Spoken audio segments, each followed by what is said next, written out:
Boa noite, Santidade. Regressamos rejuvenescidos e felizes desta Jornada Mundial da Juventude, na qual podemos afrontar as questões e os anseios dos jovens em relação à Igreja, à fé e também ao mundo. E podemos escutar a sua resposta, quer por palavras, quer pela presença. Agora, há algumas perguntas dos jornalistas, mas primeiro vejamos se o Santo Padre quer dizer alguma coisa. Boa noite e muito obrigado por esta experiência. Hoje é dia de aniversário. Muitos parabéns. Mais tarde chegará o bolo. Nesta noite, a primeira pergunta é da Aura Miguel, da Rádio Renascença, que conhecemos bem. Santidade, antes de mais nada, obrigada pela sua visita a Portugal. Já todos a consideram um sucesso, todos encantados. Obrigada por ter vindo. Encontrei um chefe importante da polícia que me disse que nunca tinha visto uma multidão tão obediente e pacífica. Foi tudo muito belo. Obrigada. A minha pergunta diz respeito a Fátima. Sabemos que o Santo Padre foi lá e rezou em silêncio diante de Nossa Senhora na capelinha, mas havia grande expectativa de que no próprio lugar onde Nossa Senhora pedira para rezar pelo fim da guerra, e infelizmente, estando nós em guerra neste momento, o Santo Padre elevasse de novo publicamente uma súplica pela paz. Os olhos de todo o mundo estavam fixos em si ontem de manhã em Fátima. Por que é que não o fez? Eu rezei. Orei a Nossa Senhora e rezei pela paz. Não fiz constar, mas eu rezei. E devemos repetir continuamente esta oração pela paz. Maria pedira isto na Primeira Guerra Mundial e desta vez supliquei-o a Nossa Senhora e rezei, sem fazer publicidade. Obrigado, Aura. A segunda pergunta vem de João Francisco, é do Diário Português Observador. Muito obrigado, Santo Padre. Pergunto a propósito dos abusos sobre menores na Igreja em Portugal. No mês de fevereiro deste ano foi publicado um relatório sobre a realidade dos abusos em Portugal. As crianças vítimas foram quase 5.000 nas últimas décadas. A minha pergunta: leu, foi informado sobre esse relatório entregue aos bispos e ainda, que se deveria fazer aos bispos que tiveram conhecimento dos casos de abusos e não os denunciaram às autoridades? Obrigado. Como todos sabeis, recebi de forma muito reservada um grupo de pessoas que foram abusadas. Como sempre faço nestes casos, conversámos sobre esta praga tremenda. Na Igreja seguia-se mais ou menos o mesmo comportamento que se segue atualmente nas famílias e vizinhanças. Encobre-se. Pensamos que mais ou menos 42% dos abusos acontecem nas famílias ou nas vizinhanças. Temos ainda de amadurecer e ajudar para que estas coisas venham à luz. Desde o escândalo de Boston, a Igreja tomou consciência de que não se podiam seguir caminhos evasivos, mas devia-se pegar o touro pelos cornos. Há 2 anos e meio, houve a reunião dos presidentes das conferências episcopais, onde inclusivamente se apresentaram estatísticas oficiais sobre os abusos. E é grave. A situação é muito grave. Na Igreja há uma expressão que estamos a usar continuamente: tolerância zero. Tolerância zero. E os pastores que, de alguma forma, se desinteressaram disso, devem assumir esta irresponsabilidade. O modo terá de ser visto caso a caso. É muito duro o mundo dos abusos e, por isso, exorto a ser muito francos sobre tudo isso.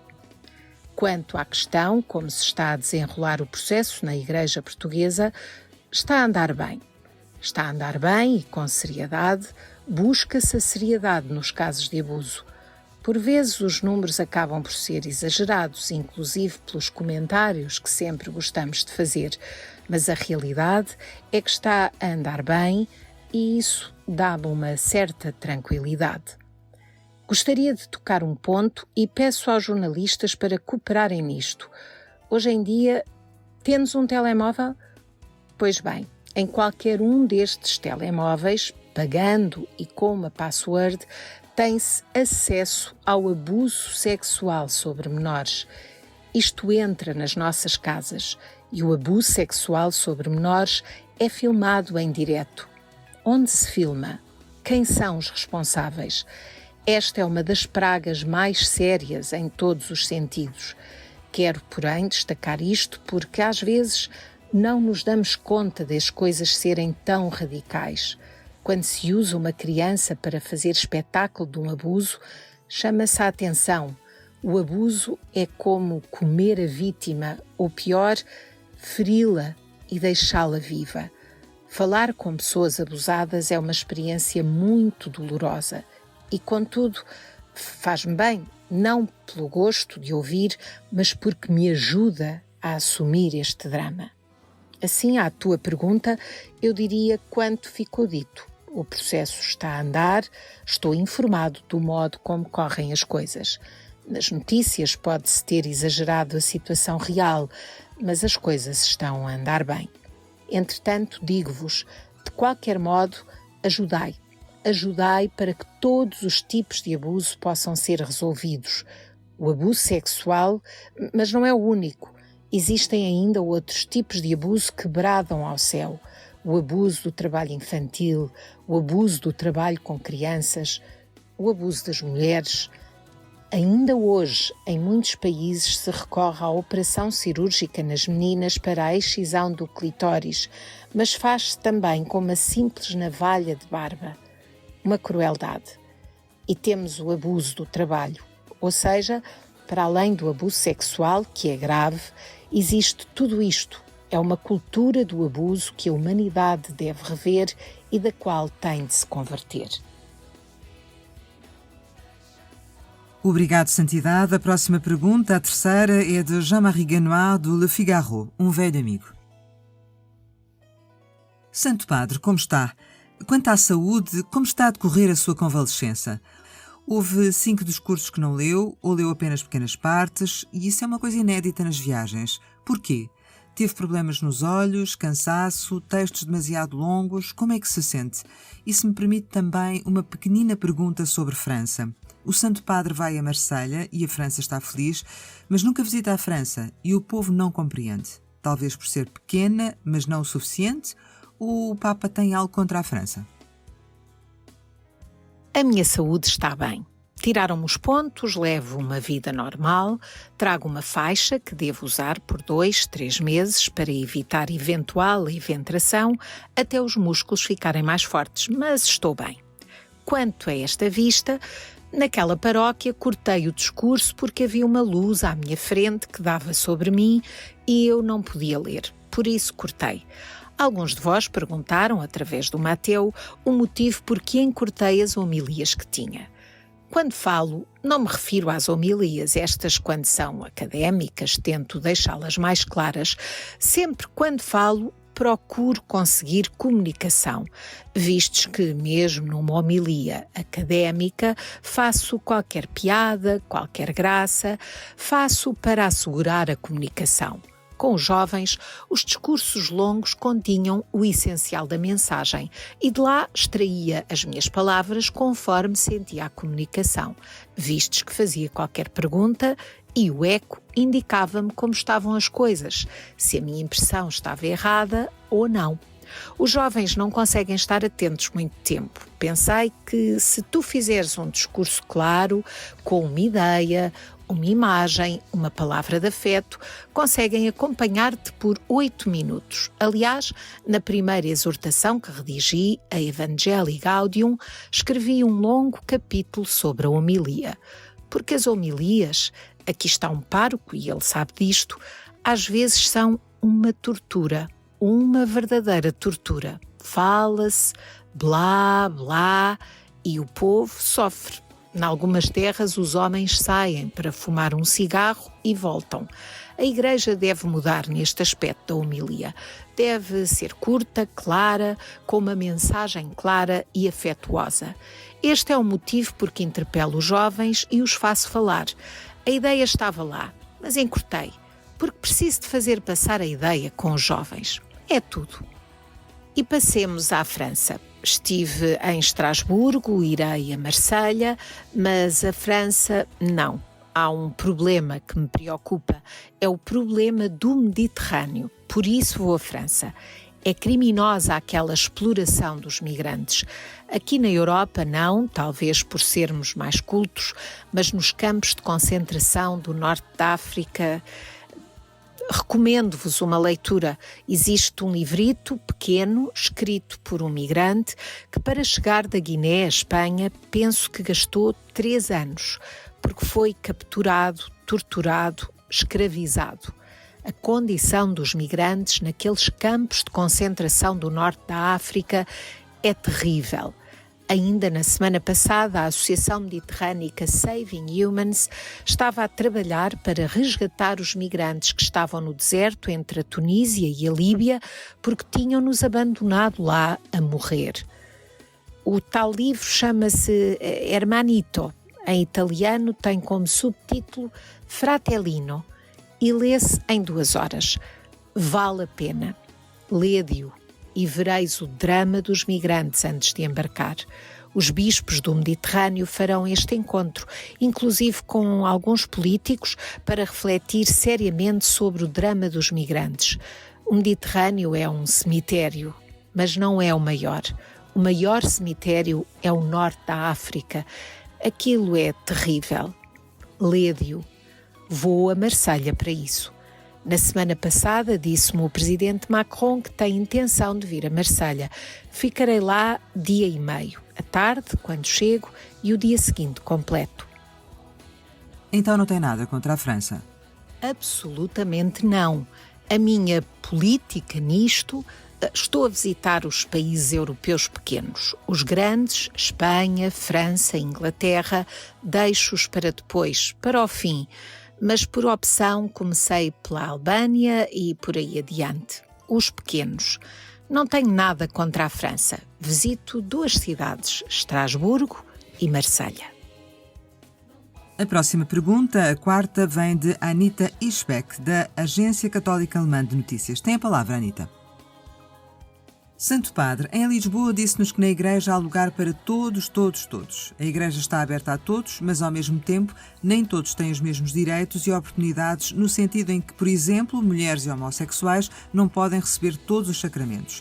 Santo Padre, como é que explica esta incoerência entre Igreja aberta e Igreja não igual para todos? Obrigada. A senhora faz-me uma pergunta sobre 2 pontos de vista diversos. A Igreja está aberta para todos e depois há legislações que regulam a vida dentro da Igreja e quem está dentro atém-se à legislação. Aquilo que a senhora diz é uma forma muito simplista de afirmar ele não pode receber sacramentos. Mas isto não significa que a Igreja seja fechada. Cada um encontra Deus pela própria estrada, dentro da Igreja. E a Igreja é mãe e guia cada um pela sua estrada. Por isso não gosto de dizer, venham todos, mas tu faz isto, tu faz aquilo. Venham todos e depois cada qual, na oração, em conversa íntima com Deus, no diálogo pastoral com os agentes de pastoral, procura o modo de avançar. Por isso não é justo fazer a pergunta por que não os homossexuais. São todos, o Senhor é claro, doentes e sãos, idosos e jovens, feios e bonitos, bons e maus.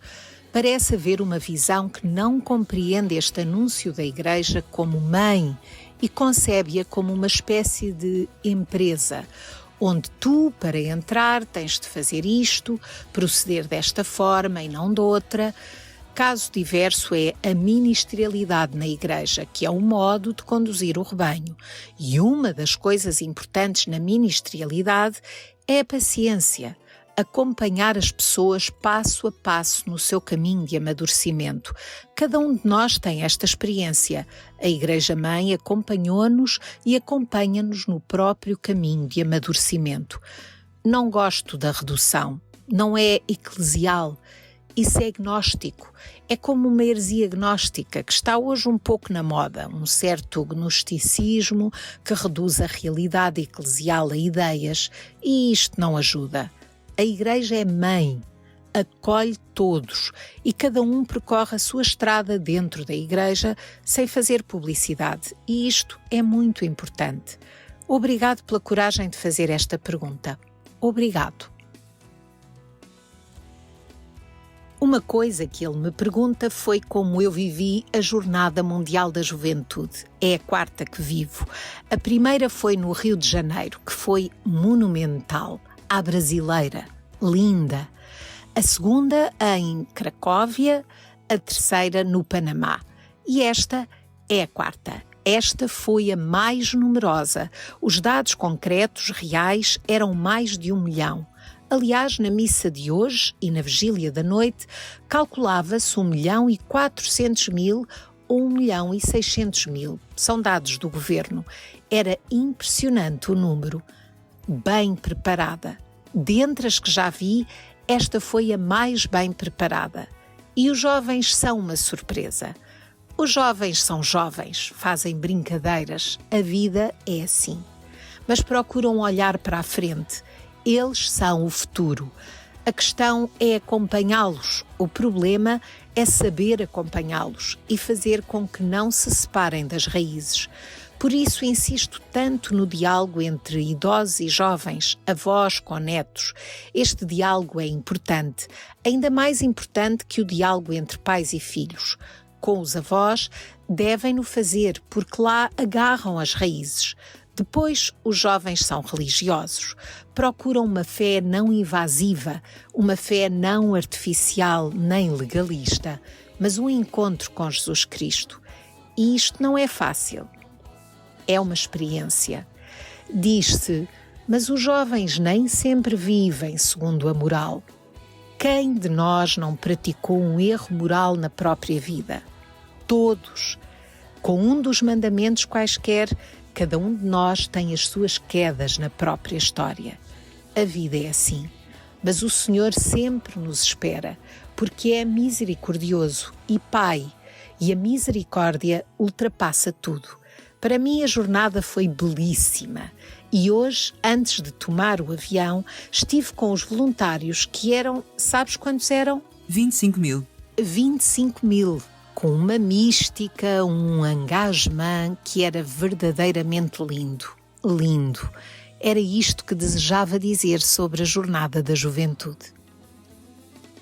E assim damos por terminado, Santidade ou Santo Padre? Mas sim, uma última pergunta. Então façamos uma última pergunta, talvez a de Justin, da CNS. Falando da Jornada Mundial da Juventude, nestes dias ouvimos alguns testemunhos de jovens que tiveram de lutar pela saúde mental devido à depressão. O Santo Padre já alguma vez lutou por isso? E no caso de alguém decidir suicidar-se, que diria o Santo Padre aos familiares desta pessoa que sofrem pensando, segundo o ensinamento católico sobre o suicídio, que foi para o inferno? Hoje, o suicídio juvenil é importante. Importante pelo número. Existe. Os mass média não o referem muito, porque os meios de comunicação não o informam. Aqui entrei em diálogo, não na confissão, com os jovens, porque aproveitei para dialogar e um bom rapaz disse-me: posso fazer-lhe uma pergunta? Que pensa do suicídio? Não se exprimia numa das nossas línguas, mas compreendi-o bem. E começámos a falar do suicídio. E no fim disse-me: obrigado, porque no ano passado estive indeciso se fazê-lo ou não. Há tantos jovens angustiados, deprimidos, e não só psicologicamente. Além disso, em alguns países muito exigentes na universidade, há jovens que não conseguem obter a licenciatura ou encontrar emprego, que se suicidam pela grande vergonha que sentem. Não digo que seja uma coisa de todos os dias, mas é um problema. É um problema atual. Acontece. Obrigado, Santidade, pelas suas respostas. E obrigado a vós pelo que fizestes. Recomendo que não vos esqueçais. Hermanito, Fratellino, o livro do migrante. Obrigado.